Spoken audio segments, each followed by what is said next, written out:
Hello again, everybody, and welcome to the Across the Sky podcast from the Lee Weather Group.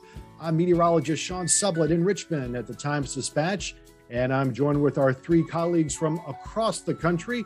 Got Matt Holliner in Chicago. Hey, Matt. Hey, how's it going? Glad to be here. Kirsten Lang, who is normally in Tulsa, but on location this week.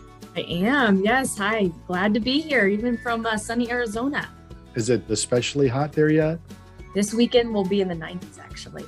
All right, because we know the hundreds are coming before too much longer. And of course, Joe Martucci in South Jersey. Hey, Joe, how are you doing, buddy? Hey, listen, it's in the 80s here, so we're not too far away from Scottsdale. Yeah, but, you and me have the humidity that they don't have because, dry heat in Arizona. That's nothing. Dry heat's nothing. Get some dew points in your life and then come back to me. Kind of like an oven. No, I remember the first time I was in Oklahoma City was the first time I was ever in 100 degrees and windy, which was really kind of odd for a guy growing up on the East Coast. So we would get to be 100 here in Virginia. It is just stifling. There's no wind. It is muggy. But on the plains, it's a much different beast. So stay cool as much as you can. All right. So today we want to talk about tornadoes. We touched a little bit on this last week, not an awful lot, but we're really in the core of tornado season across the southern plains. And we've also seen more tornadoes over the last, let's say, couple decades or so, edging eastward. And we may talk about tornado alleys and those kinds of things in future episodes. But right now we wanted to back up a little bit and share some of our tornado stories and some of the things that we've noticed the most, some of the things that really stayed with us the most in our coverage of tornadoes over the years. And with that, I want to start with Matt in Chicago there. Now, Matt, I know it's been an active season so far for you there, especially in the Midwest and not quite the plains, but you do cover from Nebraska to Minnesota. I think you were telling me before we started that one of the most memorable tornado stories you had was actually when you were in deep South Texas. Yeah, that's right. I've covered tornadoes, of course, in the Midwest. One time when I was had my job in Ottumwa, Iowa, I was working in Cincinnati, living in Cincinnati, and had that dual job where I was covering weather in Cincinnati, Ohio, and Ottumwa, Iowa. At one time, I was on air. One of my memorable stories is I was covering 3 tornado warnings at the same time. That was a wild day. But actually, I think the wildest story I have was my last job, KRGV in the Rio Grande Valley, and it was actually during Hurricane Hannah, when that hit in June of 2020. And that's one of the things that gets forgotten with hurricanes is that oftentimes they're associated with tornadoes. Now they're really hard tornadoes to cover too, because they're embedded within the hurricane's bands itself. And so they're very fast moving. They're very hard to track, and they usually don't last very long. They spin up quick and then they spin down just as quick. And so there were multiple tornado warnings. Unfortunately, it was also a bad time when this storm was hitting because it was occurring at night. And so the storm is making landfall, and we're already talking about the high winds associated with the hurricane. But then within that, these little tornadoes that spun up. And one in particular was real memorable because it was, middle of the night. I think it was about 2 a.m. or so. And of course, we're communicating with the National Weather Service too. They issue the warnings and we're monitoring them on their chat feature. They're giving us information. But one of the I was part of the team weather coverage because we have multiple meteorologists at the station all covering the storm. And I was driving the radar and looking at the NWS chat, our communication with the National Weather Service that was in Brownsville. And we saw that a tornado warning was issued for Brownsville, and it specifically included the Brownsville Airport, which is where the National Weather Service office is located. And so they issued a tornado warning that included the Brownsville Airport. But then after they issued that tornado warning, they put in the chat, we're having to take shelter now because this tornado looks like it's going to track right over us. So for the next 30 minutes or so, all new additional warnings and warning updates will be handled by the National Weather Service office in Lake Charles, because during these big storms, the Weather Service sometimes has to take action, has to evacuate their office. In this case, the NWS Brownsville team had to shelter from this tornado. And so the backup office for them was the National Weather Service office in Lake Charles. So they actually continued that tornado warning until it was past the Brownsville airport. And then the National Weather Service team in Brownsville could come out of their safe spot and resume covering this tornado. And it's a good thing they did. It didn't actually hit their office. but it did hit the airport. There was a plane that was flipped over at the airport. It almost hit their office. It almost took out the radar, which would have been terrible because that was a very important radar site for the valley. So it was a very close call, but there was an actual tornado that hit right on the Brownsville airport, almost at the Weather Service office. And it was remarkable that the people that were issuing the warning suddenly had to take shelter from the storm that they were warning on. Fortunately, they were okay, but that was just one of the wild stories to me. And so we told people on air what was happening too, because they told us that in the chat and we shared it with people. And I think a lot of people were surprised by that one. But that's why it's good to have friends and have backup, because sometimes you might be under the threat that you're discussing.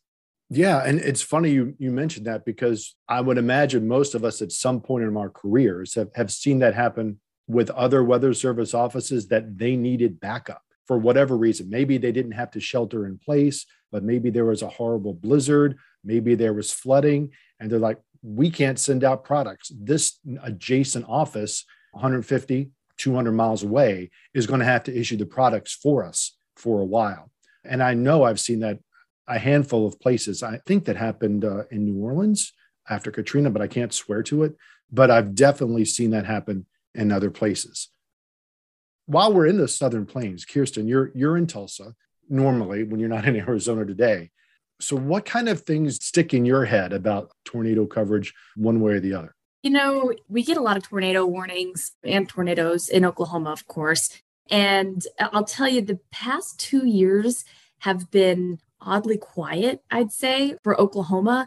But in 2019, I remember distinctly about a 2-week period in there where it was pretty active. We had a ton of tornado warned storms, tornadoes, confirmed tornadoes that came through.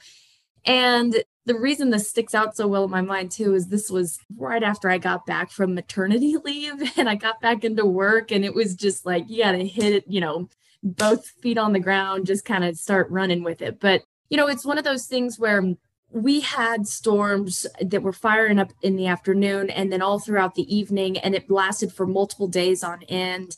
And it'd be one of those situations where someone would be at the office covering something, and then I'd have to wake up at like midnight and then go in, and we would still have storms going on and still have tornadoes that were popping up, and just continuous coverage that would last for hours on hours at times.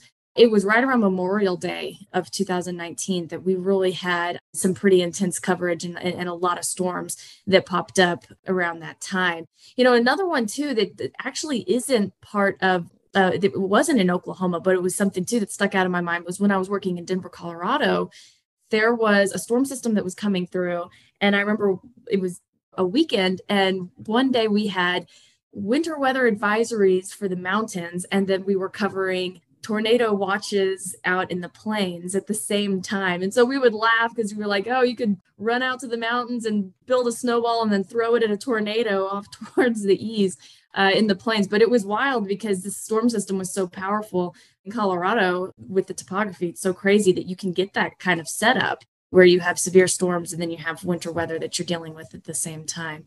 But yeah, coverage of this stuff is wild. And in Oklahoma, it's its own beast. Every news outlet has multiple storm trackers that are staffed by the TV stations, and they go out and they'll cover the state that, from north to south, east to west, and kind of set up, knowing where the potential tornadoes might start popping off and kind of get ahead of it. And when this kind of stuff goes on and happens here, I mean, we'll start covering things from the beginning to the end, and it'll just last for hours at times. Something else I was going to bring up too, I've lived in different parts of the country. I've lived, as I mentioned in the last podcast, in Tennessee, Colorado, Texas, Oklahoma. And I'm pretty sure this happens in other parts of the country too. But one thing in particular, when I first moved here that I thought was kind of odd, I don't know, was the fact that every Wednesday at noon, if it's clear outside, now if there are storms, this won't happen, but every Wednesday at noon, they test the tornado sirens. And so those things will go off every single day or every single week to make sure that they're working. But the first time that happened, I was like, what's going on? Because it was sunny, it was beautiful outside, and these sirens will last for like a minute or two and then they'll stop. But yeah, in this part of the country, every Wednesday at noon, we test our sirens to make sure things are working. Does that happen in where you, Matt, maybe where you are? I'm not sure. Does that happen? That's what I was going to ask. I mean, is that common throughout Oklahoma and to your knowledge, other places in the Midwest? Because it's not here in the Yeah. East. I think that might be an Oklahoma thing, because it certainly doesn't happen here in Chicago. I think that would really freak people out. Of course, tornadoes aren't as common, of course, this far north. Now, in some places, other places, though, I'd be interested to know. But it obviously makes sense in Oklahoma just because tornadoes occur more frequently there. But it's interesting in the Midwest that the farther north you go, typically the less tornadoes you see. Illinois is a great example. Often we get more severe weather in the southern part of the state than the northern part of the state. So Chicago is a little bit safer from a severe weather standpoint. Not to say that they don't see severe storms and they haven't seen tornadoes in Chicago, but they are less common than places farther south in the state. Yeah, Kirsten, can you talk a little bit more about tornado coverage? Because for those of us east of the Mississippi River, where we certainly get the tornadoes, but they are not as common, and typically they're not as strong. I mean, we do get the occasional EF3 or EF4, east of the Mississippi River.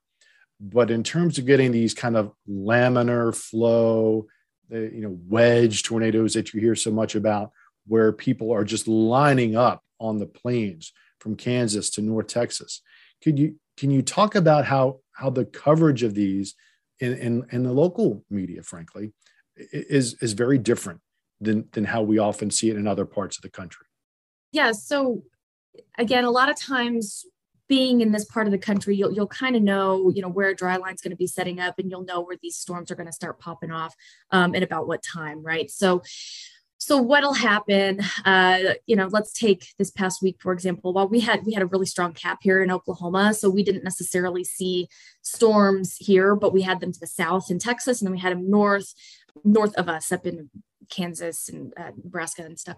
But typically what'll happen, of course, you'll have those storms that'll start firing up. You'll have storm chasers that, again, these media outlets will contract out.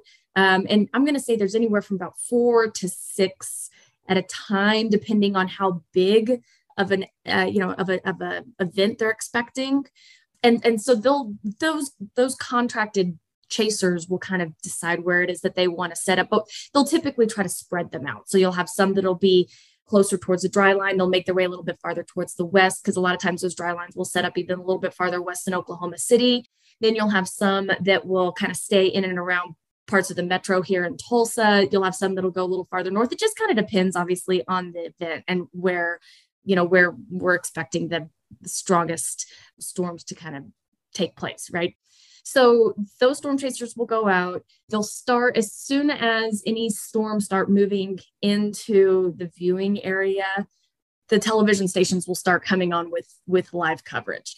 And a lot of times too, it depends on the time of day, what might be going on. If it's, let's call it, I don't know, ABC, and you've got some big football game on, well, then they have to be really aware of that and the viewers. And, they don't want them completely covering up a football game. So you're going to have to cut in at specific times during commercial breaks. But if it's, let's just call it a normal day where there's nothing going on TV wise or anything like that, any kind of coverage of any event, then they'll start going on with live coverage pretty much as soon as the storms start firing up and moving into the viewing areas. They start moving in, and so if they're out, past Oklahoma City, they're not going to cover it. As soon as it starts coming into the viewing area, there's severe storms, they're on TV, and all the stations are on TV, and they just stay wall to wall with coverage of storms as they move through. And you have to remember too, you'll have them from north to south. So they have to dive into one storm and then pull out and look at a big picture, and then dive into another part of a storm and then pull out and look at a big picture. Remember one time a chief, this is actually in Colorado, but a chief told me that. He said, sometimes you'll get really into one storm and covering one storm, and you forget that there are other storms going on. And you do have to pull back out and look at the big picture and the big radar picture to see everything that's happening and make sure that you're hitting everything. But that's, that'll happen a lot. You'll get really into one storm and what's happening there. But those storms will all start moving through. Of course, if a tornado warning pops up, that will take precedence over just a severe thunderstorm. If there are no severe warned storms at all, then they won't have coverage of it. But if there's any sort of severe warned storm, they're on wall to wall with coverage. You'll have the chief meteorologist kind of driving the whole situation. He'll be in front of the green screen. He'll toss to chasers that will show live views of whatever they're seeing. There's also usually another meteorologist or two. There's always another meteorologist or two in the background. One's managing all social accounts, looking to see what's coming through socially. And then another one, a lot of times, will take a deeper dive into the storm and use computer graphics to kind of show, what it looks like as far as, vertical graph of it. And it just kind of gives different outlooks. And then they'll always toss out to reporters if those are out in the field as well. So it's a pretty well-oiled machine around here. And it's evolved, I would say, as social media has evolved and coverage of it has all evolved with that platform as well over the past, 5, 6, 7, 8 years. But like I said, it's a pretty well-oiled machine, and they'll stay on with coverage all the way through the bitter end of it until it finally moves out into, Arkansas or Missouri, and it's no longer a threat for Oklahoma anymore. Sure. Matt, I saw you nodding a little bit about sometimes getting too concerned that you're locked into covering one particular cell across a television station's viewing area, because we have to remember that while a lot of television stations are flagged, if you will, in a city, they oftentimes are responsible, and this is set by the FCC, that they're responsible for several counties in a larger viewing area. So yeah, it can be very easy to lock into one system on a radar and then, we need to pull back out. So have you run up against that, Matt? Some days in the Midwest, it can absolutely get pretty crazy. And like I said, I was in a situation once where at one point I was covering 3 separate tornado warnings at once. Now, ultimately, only one of those tornadoes actually touched down. But, when we see rotation on radar, the Weather Service has to issue a warning. It was pretty incredible when it was happening, because I was covering one tornado warning and then another one popped up. And then I was trying to go back between those two, and then a third one popped up. This was in Iowa one day. And so I had to balance the time. And of course, then, it becomes a situation of what's the greatest threat? Which storm looks the strongest? Which one is bearing down on a town versus going through a pretty rural area? And so you spend more time, obviously, talking about the stronger storm, the storm that's going to have a bigger impact on folks. But in one situation, there were 2 storms that were headed towards a town. So who do you choose? You need both people in those towns need that information. I have a little bit of a taste of Oklahoma tornado coverage as well from a storm chasing perspective. When I was in college at Mississippi State, went storm chasing in Oklahoma. Actually, I was storm chasing on the day of the Moore, Oklahoma tornado in May of 2013. Now, I do have to say, and point of somewhat disappointment for me, I did not see the Moore tornado. That day, I think, now it's been so long, but actually the greatest threat looked like it was going to be south of Moore. That was where it looked like it was going to be the most dangerous. So that's where me and my friends were when we were storm chasing that day. We were south. But then we saw that tornado form on radar, and we knew immediately that this was going to be just a devastating tornado. And then we started to see the images. And so we didn't risk trying to race up there to try and catch it. Once it happened, we just stayed where we were. So we didn't see the actual tornado.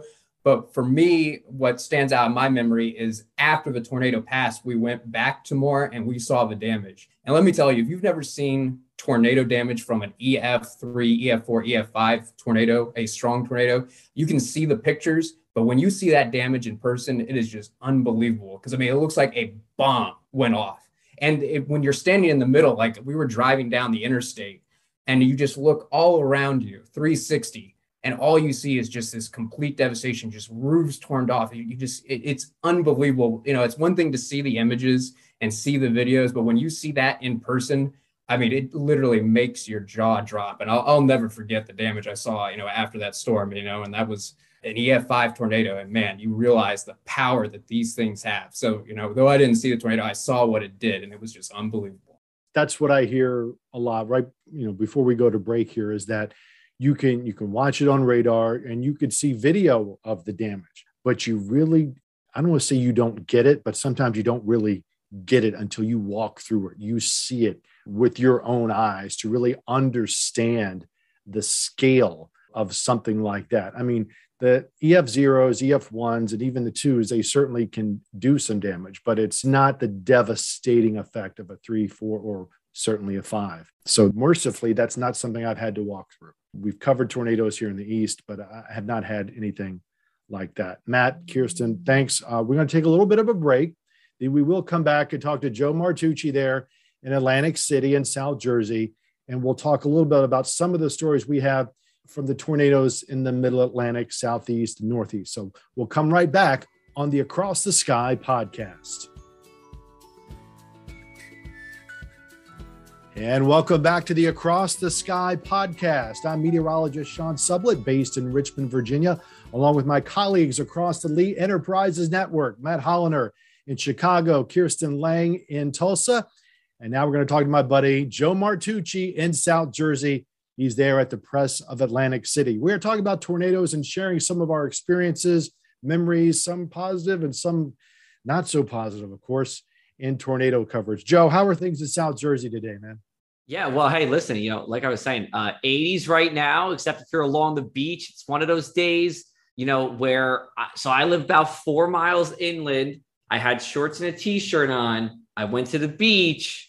I needed a sweatshirt. So it's one of those kind of days. We got some severe weather coming up later. We're recording this around 2:10. Coming up later today, we're going to watch for some severe thunderstorms. Otherwise, I get to hang out with you guys. I mean, what more could I ever ask for?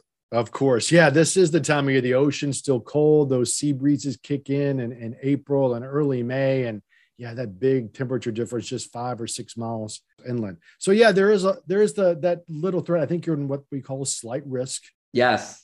A level 2 of 5 risk. right. Into Jersey. So in your experience, what kind of sticks in your head in terms of in your coverage of tornadoes in your career so far, Joe? Yeah, you know what? We just have to turn back the clock to last year because we had 13 tornadoes in the state, and Kirsten's probably laughing at me. She's like, we get 13 in one day in Oklahoma. But 13 in the state is a lot. I mean, we average 2, and to go figure that I cover like by area about a quarter of New Jersey, maybe a little bit more. Tornadoes don't happen all that often. I mean, we go years without a tornado in the state, let alone where I'm covering. But last year was notable because we had a decent amount of tornadoes, but we actually had, you could call it a tornado outbreak for us. It was the last day of July. It was a Thursday. I'm forgetting how many days are in July, 31 or 30. Well, I guess it was actually maybe Thursday the 29th. So I apologize for that. But anyway, we had 7 tornadoes in the state that day. And I remember I was at the office watching all this, and I'm watching really a lot of Philadelphia coverage on TV about it because those areas were getting hit with tornadoes at 4, 5, 6 p.m. And here I am in my corner of the state along the shore, and I'm like, we might get away without anything, and I could just go home. Well, what do you know? 7:30 comes along, and I'm about to head on out, but then I'm looking, I'm like, you know what? There's this one cell that just looks like it. If it gets in, it's going to be close. Let's watch it. Well, turns out it got in. So I ended up staying, until about 10 o'clock at night, covering what was at the time, it was assumed to be 1, but actually turned out to be 2 tornadoes. So they were in Ocean County. Ocean County, for the listening population out there, is, yes, along the ocean, but also extends a good bit inward as well. It's very highly populated along the Garden State Parkway. So you're always worried about it's going to cross the parkway and then head to the shore. So we see this storm and it's coming in and we got a tornado warning. So this might not be the nicest thing to say, but actually, so some of the equipment I was using was not working. So I had to get very crafty very quickly. So I have this app on my phone called Facebook Gaming. And what it does is it allows you to do a picture-in-picture view of you and another app. So I took my Radar Scope app, which is the gold standard for weather apps, and I took this Facebook Gaming app. So you had Radar Scope on my phone, and then it was broadcasted live on Facebook, and everybody on Facebook was able to see it. We actually had, I don't know the exact numbers, but I'll tell you this, out of all the Facebook Lives I've done in the 5 years I'm here, that was near the top for the most watched. But really just literally simply going on my phone, using a webcam of me from my phone and just recording. We were talking about what was happening, and the storm was cutting through the Pine Barrens, and there's not many Pine Barrens is barren and there's a lot of pine trees there. But what happened was it crossed the parkway and it ended up getting into, a number of people's houses. Thankfully, it was a fairly weak tornado, so that was good news, but it was something to pay attention to. And then this was the part that really stuck out.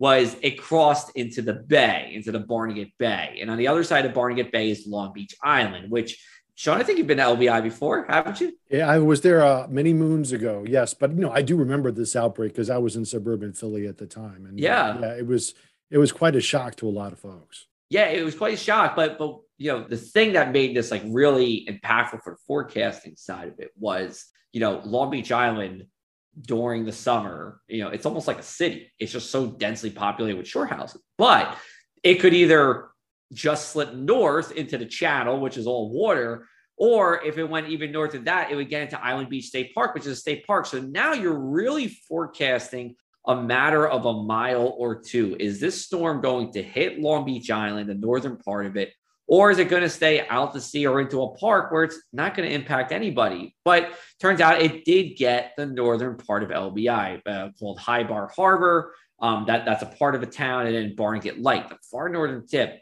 We were able to say about 20, maybe 15 minutes before it hit, I was like, it looks like it's going to hit the northern tip. Thankfully, we were the tornado warning was in effect for the northern part of LBI, but, I was able to thankfully pinpoint where that was going to be, and it hit, and there was damage on homes, boats flipped over, and it kind of real quick. I mean, it might have went through the island in 2 minutes, and that was it, in and out, very, very quick for that whole lot, for the whole northern tip of the island. But not even so much that, it was going there the next day and seeing what was happening there. Now, Long Beach Island doesn't get tornadoes often. I think the last time it got a tornado before 2021, something that actually hit the land in Long Beach Island, was back in 1999. So this is rare for the people there. So to go into the northern part of the island to see the damage, it looked like hurricane damage, but it wasn't a hurricane. It was a tornado. And you could, we took the drone up and you see this very narrow path of damage. But to be able to talk to some people who, were there, they said the usual, what you would hear for a tornado. It sounded like a freight train coming through. It sounded, some windows cracked, or we're getting blasted through just by the wind. Thankfully, the damage was relatively minor for the most part. There were a few people with houses ripped off, but to hear people and talk to people the next day about what they saw, and a number of them, people that I talked to, a couple of people were watching our coverage and saying that it made a difference. And, a lot of times, we're all sitting behind a desk or a computer or whatever, and we're broadcasting, and it might seem a little abstract at times, especially if you're not in that tornado warning, but to be on the ground, to hear from people saying that, from what you said made a difference was, really something that stuck out. So that was a pretty big outbreak. Again, 7 tornadoes in the state. One of them just got into our coverage area. And brought damage to an area that doesn't typically see damage, period. And if they do, it's from a hurricane or a tropical system, not from a tornado. Yeah, I mean, I kind of remember that idea too, for covering them for such a long time. And you wonder, in the moment, you're hoping you make a difference, but you don't know.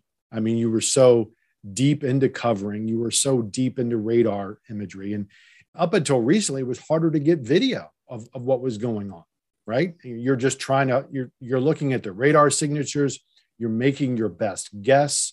If you're lucky, you're in contact with the local National Weather Service office looking for storm reports, right? But it's hard. Sometimes it's hard to get video to confirm anything. I do remember one time, and this was, I believe, the fall of 2004. At the time, I was at the ABC affiliate in Lynchburg, Virginia, which is about 100 miles west of where I am now in Richmond. I think it was Hurricane Ivan, or the remnants of it is. And as you know, Joe, and anybody who's covered the weather in the middle Atlantic, southeast, northeast, it's these landfalling tropical cyclones, even after they've weakened, or people don't see them as much of a threat anymore because maybe, it's deteriorated or it's remnants or whatever. They still have a circulation, right? And if the circulation passes just to the west, that means you're in a very deep, moist southwest flow, right? And we know from experience, you've got these changes in friction as you go up into the atmosphere.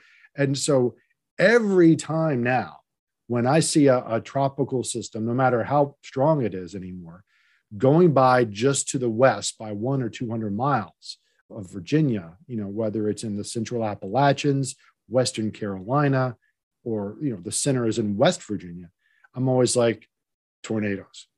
Even 2 days before, SPC, the Storm Prediction Center, could put out anything. I'm thinking this is the fall tornado setup for Virginia, especially here east of the Appalachians now, because Virginia, Richmond, where I am now, is right on the fall line.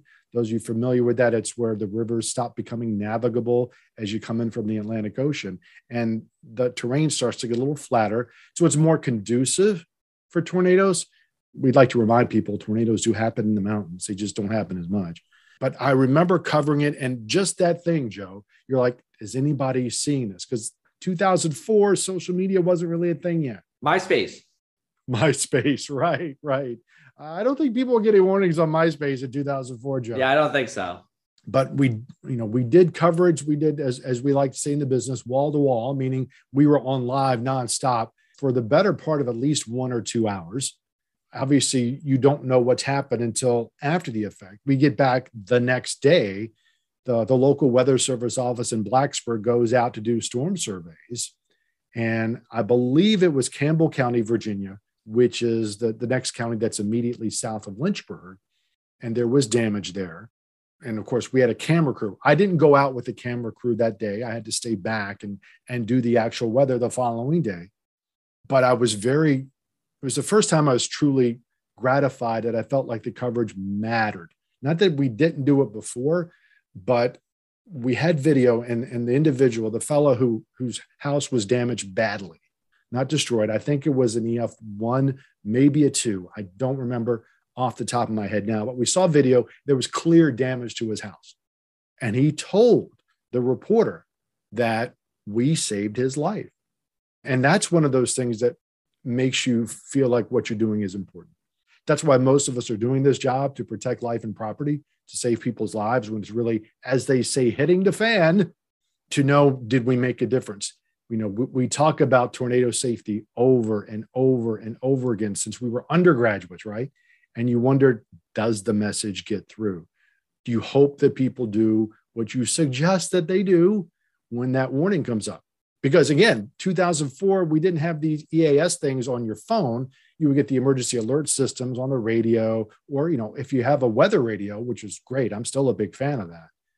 But to see the damage to this fellow's house and him telling us that you guys with your coverage saved my life. And you could see that his house was not in very good shape to begin with. And I think that's probably why it was damaged so readily. But that was the first time I thought, wow, what we did, not that what we did doesn't matter, but like we actually probably saved this dude's life with what we did on that day. So when I think about tornado coverage, I always think about that guy. Not everybody is going to follow the warning the way you want them to, but there will be people who have built some trust with you, and they will listen to you and take action when it's necessary. When you suggest, you want to be in the lowest room of your house, underground if possible, put as many walls between you and the outside as you can, get under the steps if you need to, into that bathroom with no windows, away from the exterior walls, and just stay for 10 or 15 minutes at least until this thing is gone, that they do it and they're able to walk out and they see damage, but they're okay. Fortunately, we don't grow them as big here as they do in Oklahoma. We don't have 4s and 5s.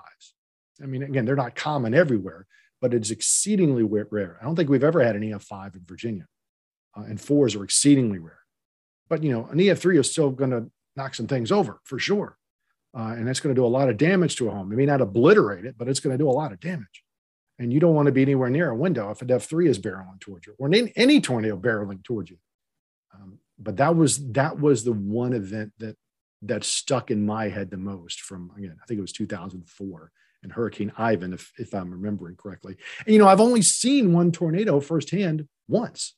And that's the other thing. I think so many of us are stuck, if you will, inside because we need to cover it, right? We all need to cover it. So we're not out there. I mean, there are some meteorologists in these places like Kirsten alluded to, where the meteorologist is out with the storm chasers or leading a storm chase or something like that, and they see them firsthand.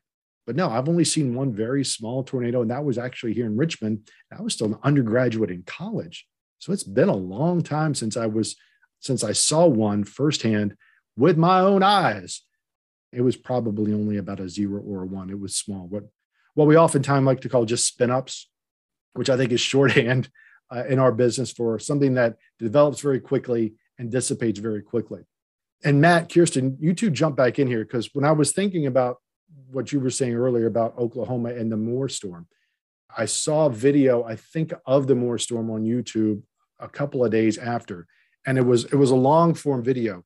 And you watched in real time how this thing went from a tiny rope to a monster 4 or 5 in about 4 minutes. 4 or 5 minutes is how fast these things could go from to, oh my gosh, you're going to die if you're above ground. And when we think about the Doppler radar cycles right now, in most places at that time, you would get an update every 6 minutes. You get what we call a full radar cycle every 6 minutes, right? You have to sample at one elevation, then you're sampling up a little higher elevation in the sky, then you sample at another higher elevation in the sky. That whole process takes about 6 minutes to go around in a 360-degree loop. It's not necessarily done that way all the time anymore. So we get better updates, more frequent updates from these radars. And I'm talking about the National Weather Service radars, or nicknamed the 88Ds, D for Doppler, and they were started to be commissioned in 1988. But to like, wow, in one radar sweep, this thing can go from a rope to a killer, and if you're sitting there covering the thing and waiting for that next radar sweep to pop up on your screen, you could just be shocked at how fast these things come together. So that's the other thing that I think about in this point in my career, is how fast these things could go from almost nothing to killers in just a matter of a few minutes. I mean, we like to think, oh, there's a tornado 15 miles away. It's coming steady state consistently to the northeast at 40 miles an hour. But it just doesn't happen that way, right? I mean, it maybe lifts up a little bit, then maybe drops back down a little bit over the course of 15, 20, 25 seconds. I saw a video, and I forget where this one was, of a tornado that didn't even have a condensation funnel, meaning you couldn't, quote unquote, see it. You could see debris spinning around pretty fast, and you could see stuff being picked up off the ground, but there was no obvious condensation funnel. That what we think of as that white or gray funnel that so many times we associate with the tornado, it wasn't there. So we've come a long way in tornado detection. Now that we've got the dual polarization radars, which have come online in the last 10 or 15 years. And the great thing about this, for those who aren't familiar with it, we can pick up the different shapes of targets in the radar. So like, we can't say, well, that's a piece of wood or that's a piece of brick, but the radar can send back this information about whatever it's bouncing off of to tell us, oh, it's a little bit taller than it is wide, or it's a little bit wider than it is tall, or all the targets are of very, very different shapes as opposed to all being the same shape, like rain. And that helps us identify, oh, that's a bunch of junk flying up in the sky as opposed to just rain coming down. So tornado detection has gotten a lot better than it has in the past, but it's still not perfect. I mean, just 3-4 weeks ago, we had a tornado warning, a couple of tornado warnings in the western part of Richmond. Tornadoes didn't get to the ground. There's obviously a circulation at the lowest elevation of the radar, about 4,000 feet up. That was about 120 mile an hour spin. Didn't get to the ground. So we've come a long way, but it could always be better. Yeah, the technology is a help and also a hindrance. Now we've gotten so good at finding rotation. The problem now is figuring out, is that rotation reaching down to the surface? Because to be honest, a lot of times it doesn't happen. There are a lot of rotating thunderstorms that it looks like they're producing a tornado and they issue a tornado warning, but then the National Weather Service goes out there and they don't find any damage, or it's just straight line wind damage. The storm, it looked like it could produce a tornado, but it actually didn't. And so then you get a false alarm. It wasn't actually a tornado. There was a tornado warning and people took shelter, but they didn't have to ultimately. But you have to be careful, because there are times when a storm is rotating, you get the radar indication, and sure enough, it is producing a tornado and there is tornado damage. So I think that's the next step where we need to go, is improving the radar technology even more, being able to see even lower into the storm. And that's a huge challenge, especially the farther you are away from radar site. I mean, I think the biggest thing is probably we just need more radar sites. That would be a start. And then improve the radar technology as well. So you can see literally all the way to the ground to find out not just if it's circulating a couple thousand feet in the air or a few hundred feet in the air, but is there circulation that's reaching just 50 feet above the surface? Because then that's going to be a tornado. But that's where we have the limitation right now. Unless that potential tornado and storm is moving really close to the radar site, we don't see the lowest level all the way to the surface. And so we don't know. We know the storm's rotating, and it's great that we know that. That's something that we didn't used to know. Being able to see that rotation is great. And so you can get those warnings out as early as possible, but that does lead to some false alarms. You get these rotating storms that don't produce tornadoes. And then people say, oh, well, why did I take shelter? There wasn't a tornado. But that's why we always have to stress to people, like, please just be safe, because there are plenty of times you can see radar when we say it's radar indicated, treat it like it's the real thing, because there's sometimes when we don't know, but it's better to be safe than sorry. And don't say, well, I was under a tornado warning last time and nothing happened. You got to take it seriously every time. And hopefully one day the technology will be so great, there'll never be a doubt. And every time there's a tornado warning, we'll know for sure that there's a tornado. I hope that day comes. It's just, we're not there yet. Yeah. I mean, it's going to take some time to be able to get that precise of a tornado warning. This is what the tornado is going to do in the next 5 or 15 minutes, because tornadoes by their nature aren't that large compared to the entire atmosphere, right? So most places in a tornado warning won't get a tornado. But one of the things I'd like to tell people is, like, you know what? I'm sorry, your house didn't get blown away, but can you do me a favor and just get to the lowest level of your house for 15 or 20 minutes? Because it's really, really close. And I would hate for something to go wrong, because I can't tell you the difference between 3 and 4 miles away. My technology is not that good, but there is enough of a threat. We see enough data out there to suggest you're in the potential for a lot of hurt. Go do this for 10 or 15 minutes until this thing is gone, and then you're fine. If your house is fine, yay, amen, everything worked out all right. So I think that's where a lot of the communications have to get better, that, people get under a tornado warning and they expect their house to be gone. I'm like, doesn't quite work that way. Kirsten, I can see you over there kind of like giggling. Yeah. Well, I think too, especially in this part of the country, in any part of the country, people get nervous when they hear that they're under a tornado warning, that their county is under a tornado warning. But you have to remember that a county is so large, and you'll get, a tornado is not that large, right? But the county will be under the warning. And so often people think that it's going to hit them and that their house is going to implode. And, that's not, it is still rare, that's actually going to be the outcome as soon as you're under a warning. But it doesn't take light of the situation. It doesn't mean that you need to, think of it any less. It's just one of those things you need to know, okay, if you're under that warning, then you need to be paying attention to what's happening, but don't necessarily think it's going to be the worst. Yeah, I mean, everybody makes good points. It seems a little more abstract for us here in Jersey, at least most of the time with tornadoes. But, we also get water spouts too, which, thankfully are out to sea, but we do see those. And if you're boating, that's always an issue as well. But yeah, I mean, tornadoes are the most, if it's not the most, it's in the top 2 maybe for most deadly types of weather that we have if you're in its path. So, I would, like you said, you get inside, get as low as possible, get away from windows. And here's another thing too that I tell people: get to the center of your building. So like if you live in an apartment, the center of your apartment might not necessarily be the center of your building. So just always be cognizant of that as well. When you're in a tornado warning. Radar is great, big help. We can check that out easily. There's always nothing like ground truth or ground verification. But, we always want people to stay safe, whenever possible and as much as possible during any kind of severe weather event. Yeah, for sure. Before we wrap things up, let's go around the horn one more time. And Joe, you started with this and expand a little bit more. Everybody on this podcast, Tulsa, Chicago, Atlantic City, Richmond, has a slightly different geography. They have slightly different audiences we're serving. And as a result, the structures are built a little bit different. What's the shortest version of tornado safety you would tell the people in your parts of the country? So Joe, let's go back to you in Atlantic City. We'll start with you, then Kirsten and Matt, and then I'll close this up. So Joe, what do you tell people in South Jersey, in Central Jersey? If there is a Central Jersey. But there is, Sean, but there is. That's the best part. And really in the Northeast, in the megalopolis, which is kind of where you are there. Now, I don't want to dismiss Jersey, because Jersey is actually great. People haven't been to Jersey. they're missing out. They kind of have this idea of what Jersey's like. It's better than you think it is. Thank you, Sean. But anyway, Joe, what do you tell your folks?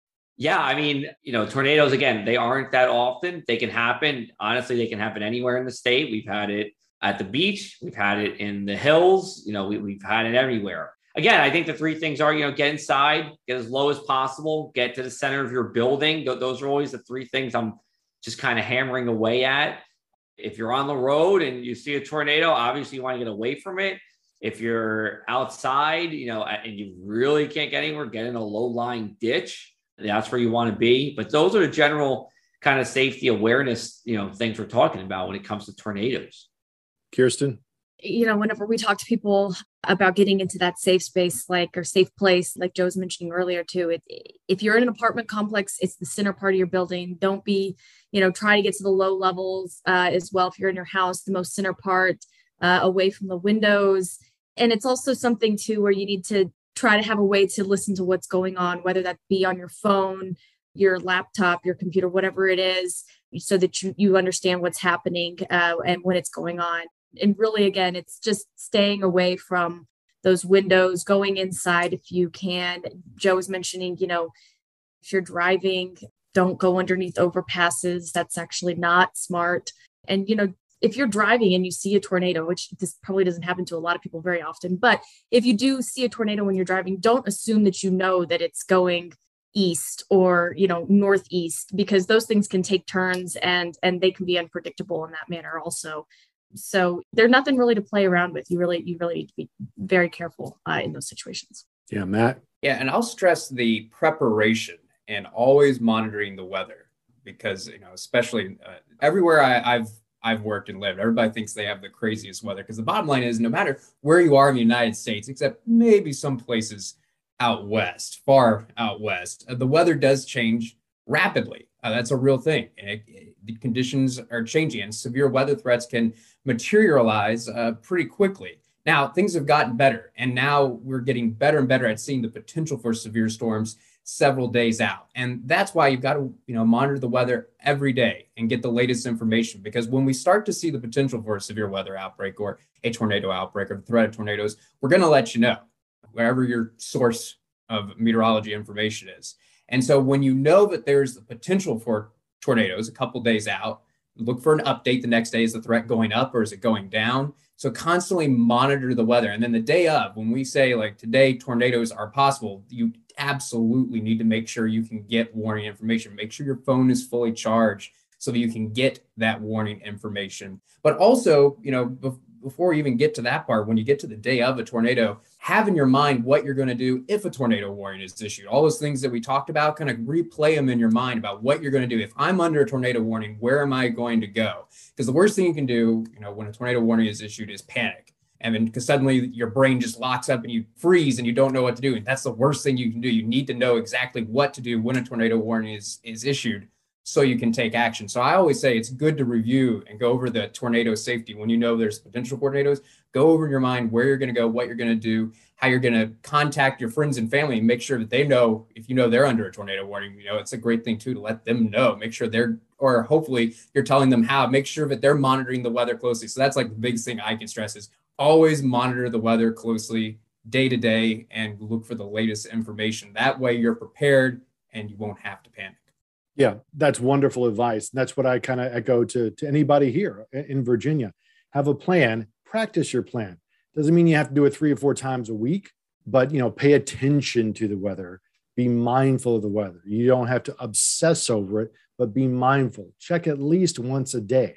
And if you see that there's the threat for some severe weather, whatever your trusted source is, have that in the back of your mind. When you're at home, where would I go? In the morning before things get hectic, where am I going to go if this happens? I'm going to go into the bathroom under the stairs at the house.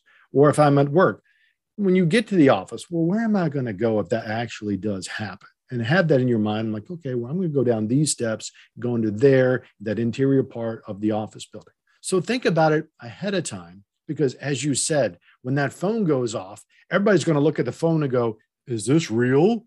And yeah, buddy, it's real. So quit goofing around and go get out of the way.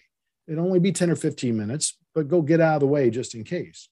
I think that's the funniest thing I've seen, or maybe not really funny, but being in places where the phone has gone off. And this is something over the last 5 or 6 years, that the phone will go off, and watching how different people respond to it. You know, some people are like, whatever, this can't be real. And other people like go into a panic. Sociologically, it's very fascinating. This is not something I've been a viewer of until very recently. But, you know, the basic idea, find a place that's away from windows, as low as to the ground as possible, with as many walls between you and the outside as possible. Because here in Virginia, it's probably not going to be an F5. And those things will probably put you in a good spot. Because if we think there's an F4 and F5 around, then we are going to scream to the hills about getting underground, et cetera, et cetera, et cetera. But that's probably not going to happen here. So lowest floor of whatever building you're in, away from windows, is normally okay here in Virginia. I want to finish up with one other little story before we close out here. And this has been about, I think, 2 or 3 years ago. I was still in suburban Philly at the time, not too far away from you, Joe. No, I know. I know. So I'm taking my son to the bowling alley. He bowls a lot. And for those of you here on the East Coast in Philly or in Virginia, or maybe down in Florida, you know, Wawa. Well, it's one of my favorite convenience stores. And New Jersey. Right. So anyway, so we're driving our plan is to go to the bowling alley for evening bowling night. It's like 6:30 p.m. I'm driving and the phone goes off, tornado warning. And of course, my son's like, duh, because he's about 15 at the time. And he's like, blah, blah, blah. I'm like, here's what we do. Said, it's not bearing down on us, because it was still early spring. So it was dark.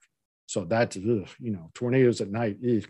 So like, we're going to go to Wawa like we normally do to pick up something to eat. We're going to go to the Wawa and we're just going to stay there. So we go, because unfortunately I've got the radar scope app. By the way, if you can find a meteorologist without the radar scope app, I'll give you $50. So we go to Wawa. I've got the radar up, so I see what's going on, right? I'm like, well, we've still got time. We've still got a good 5 or 6 minutes before this cell even gets here. So we place our order, and I'm like, here's what we're going to do. We're going to go sit in that corner, because there's a big cinder block around in that corner of the Wawa, and we're just going to stay here for 5 or 6 minutes. And I said, dude, I'm going to open up and eat my sandwich sitting next to the cinder block here in the Wawa. And I don't care what anybody thinks of me. This is what I'm going to do, because it's dark. I can't visually see if this circulation is producing a tornado. All I've got is a radar, right? On my phone, but that's all I got. And a sandwich. Or a hoagie. I'm just going to sit here. I said, if something goes wrong, you see that window that's about 25 feet over there? We'll find out, because this is not enough for that's going to tear apart this Wawa. The worst thing that's going to happen is something blows through that window, and we're nowhere near that window. We're here next to these center blocks on 3 sides. So we're okay. And he looked at me like, all right, Dad. And then you start seeing the other employees like, is this a tornado warning? And they're just, some people are blowing it off. Some people are taking it seriously. Some people are looking at us like, why are you sitting down in the middle of the floor eating a sandwich? But the storm goes away, right? It turns out that it didn't produce a tornado. I waited about 10 minutes for the cell to pass. And then obviously I knew the cell had passed. The warning had about another 5 or 10 minutes before it expired, but I knew the cell had passed. So we got in the car and we went to the bowling alley. Now it does turn out about 20 minutes after we were at the bowling alley, another cell came by that was just had a downburst. And we had some 60, 70 mile an hour straight line wind gusts, and it poured. But by then we're at a bowling alley, and that place was really reinforced. But I thought that was instructive. I've got my son, he's 15 years old. And I thought this was also a good opportunity to show him what to do if this happens to you later on down the road. 6 or 7 years from now, hopefully you remember this is what you do. I'm driving, I got a tornado warning. What do? Well, of course, you go to Wawa and you wait it out. That's it. Go to Wawa. Have a hoagie. Just don't look for it out the window, because that's a really, really bad idea. But yeah, lowest floor, away from windows. Most of the time, you're going to be okay. But take it seriously when that phone goes off, and just wait it out for 15 or 20 minutes until everything clears. All right. So with that, let's wrap it up. Kirsten, Joe, Matt, my colleagues from across the country. One more, but goodbye, everybody. Hey, goodbye, everybody. Thanks for joining. All right, terrific. Thank you so much for joining us this week for the Across the Sky podcast from the Lee Weather Team. We will talk with you next week. Dry heat's nothing. Get some dew points in your life and then come back to me. Make a difference. Relish a great work-life balance. Enjoy generous benefits and competitive pay. Go home each night feeling fulfilled by your work. Work for an employer of choice. Work for Blue Ridge Hospice. We're always looking to hire compassionate RNs, CNAs, or anyone interested in office or thrift shop work. We've been your not-for-profit community hospice since 1981. Visit our website for more information or to apply today at blueridgehospice.org. That's blueridgehospice.org. Blue Ridge Hospice is an equal opportunity employer.